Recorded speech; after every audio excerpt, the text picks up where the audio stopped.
Praise the Lord, brothers and sisters. Welcome to Sathyaris Tamil Bible channel. நம்ம சேனலுடைய நோக்கம் என்னன்னா, உலகமெங்கும் இருக்கிற தமிழ் மக்களுக்கு ஆண்டவருடைய வேத வார்த்தையை கொண்டு சேர்க்கணுன்றது தான். இந்த சேனல் நீங்கள் மறக்காமல் சப்ஸ்கிரைப் பண்ணி இதில் இருக்கிற வீடியோஸை ஷேர் பண்ணிங்கன்னா அதை மற்றவங்க எல்லாரும் பார்த்து ஆண்டவருடைய வார்த்தையை அறிந்து ஆசீர்வதிக்கப்படுவாங்க. அதோடு கூட மறக்காமல் இந்த பெல் ஐக்கானையும் கிளிக் பண்ணுங்கள். அப்படி பண்ணிங்கன்னா இனிமேல் நாங்கள் போட போகிற வீடியோஸ் எல்லாம் உடனே உங்களுக்கு தெரிவிக்கப்படும். ஆமேன். வாங்க இன்னைக்கு அதிகாரத்துக்குள்ள போவோம். ஆதியாகமம் 49 அதிகாரம். யாக்கோபு தன் குமாரரை அழைத்து, நீங்கள் கூடி வாருங்கள், கடைசி நாட்களில் உங்களுக்கு நேரிடும் காரியங்களை அறிவிப்பேன். யாக்கோபின் குமாரரே, கூடி வந்து கேளுங்கள், உங்கள் தகப்பனாகிய இஸ்ரவேலுக்கு செவி கொடுங்கள். ரூபனே, நீ என் சேஷ்ட புத்திரன், நீ என் சத்துவமும் என் முதற் பெலனுமானவன். நீ மேன்மையில் பிரதானமும் வல்லமையில் விசேஷமுமானவன். தண்ணீரைப் போல தளம்பினவனே, நீ மேன்மை அடைய மாட்டாய். உன் தகப்பனுடைய மஞ்சத்தின் மேல் ஏறினாய், நீ அதை தீட்டுப்படுத்தினாய். என் படுக்கையின் மேல் ஏறினானே. சிமியோனும் லேவியும் ஏக சகோதரர், அவர்களுடைய பட்டயங்கள் கொடுமையின் கருவிகள். என் ஆத்துமாவே, அவர்களுடைய இரகசிய ஆலோசனைக்கு உடன்படாதே. என் மேன்மையே, அவர்கள் கூட்டத்தில் நீ சேராதே. அவர்கள் தங்கள் கோபத்தினாலே ஒரு புருஷனைக் கொன்று தங்கள் அகங்காரத்தினாலே அரண்களை நிர்மூலமாக்கினார்களே. உக்கிரமான அவர்கள் கோபமும் கொடுமையான அவர்கள் மூர்க்கமும் சபிக்கப்பட கடவது. யாக்கோபிலே அவர்களை பிரியவும் இஸ்ரவேலிலே அவர்களை சிதறவும் பண்ணுவேன்.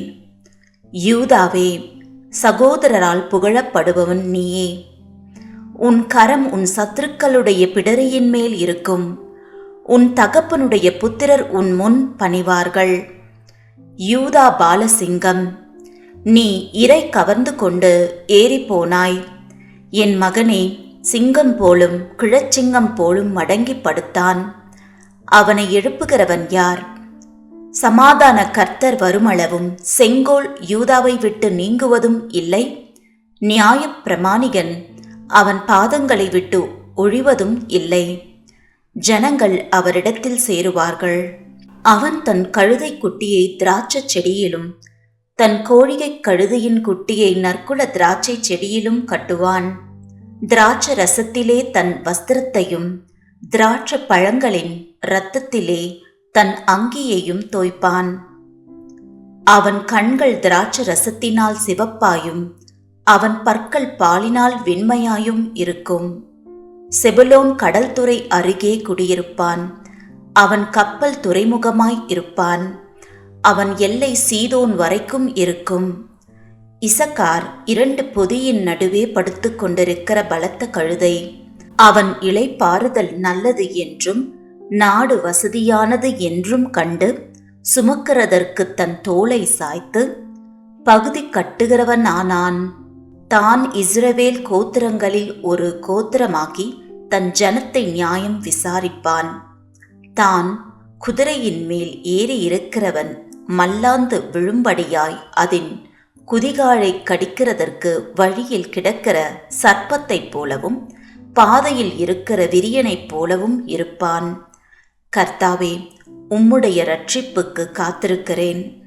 காத் என்பவன் மேல் இராணுவ கூட்டம் பாய்ந்து விழும். அவனோ முடிவிலே அதின்மேல் பாய்ந்து விழுவான். ஆசேருடைய ஆகாரம் கொழுமையாயிருக்கும். ராஜாக்களுக்கு வேண்டிய ருசி வர்க்கங்களை அவன் தருவான். நப்தலி விடுதலை பெற்ற பெண்மான், இன்பமான வசனங்களை வசனிப்பான். யோசேப்பு கனிதரும் செடி, அவன் நீர் ஊற்றண்டையில் உள்ள கனிதரும் செடி. அதன் கொடிகள் சுவரின் மேல் படரும். வில் வீரர் அவனை மனமடிவாக்கி அவன் மேல் எய்து அவனை பகைத்தார்கள். ஆனாலும் அவனுடைய வில் உறுதியாய் நின்றது. அவன் புயங்கள் யாக்கோபுடைய வல்லவரின் கரங்களால் பலத்தன. இதனால் அவன் மேய்ப்பனும் இஸ்ரவேலின் கன்மலையும் ஆனான். உன் தகப்பனுடைய தேவனாலே அப்படியாயிற்று. அவர் உனக்கு துணையாயிருப்பார். சர்வ வல்லவராலே அப்படியாயிற்று. அவர் உயர வானத்திலிருந்து உண்டாகும் ஆசீர்வாதங்களினாலும் கீழே ஆழத்தில் உண்டாகும் ஆசீர்வாதங்களினாலும் ஸ்தனங்களுக்கும் கற்பங்களுக்கும் உரிய ஆசீர்வாதங்களினாலும் உன்னை ஆசீர்வதிப்பார். உன் தகப்பனுடைய ஆசீர்வாதங்கள் என் பிதாக்களுடைய ஆசீர்வாதங்களுக்கு மேற்பட்டதாயிருந்து நித்திய பர்வதங்களின் முடிவு மட்டும் எட்டுகின்றன. அவைகள் யோசேப்புடைய சிரசின் மேலும் தன் சகோதரில் விசேஷித்தவனுடைய உச்சந்தலையின் மேலும் வருவதாக. பென்யமீன் பீறுகிற ஓநாய் காலையில் தன் இரையை பட்சிப்பான், மாலையில் தான் கொள்ளையிட்டதை பங்கிடுவான் என்றான். இவர்கள் எல்லாரும் இஸ்ரவேலின் 12 கோத்திரத்தார். அவர்களுடைய தகப்பன் அவர்களை ஆசீர்வதிக்கையில் அவர்களுக்கு சொன்னது இதுதான். அவனவனுக்குரிய ஆசீர்வாதம் சொல்லி அவனவனை ஆசீர்வதித்தான். பின்னும் அவன் அவர்களை நோக்கி, நான் என் ஜனத்தாரோடே சேர்க்கப்பட போகிறேன்.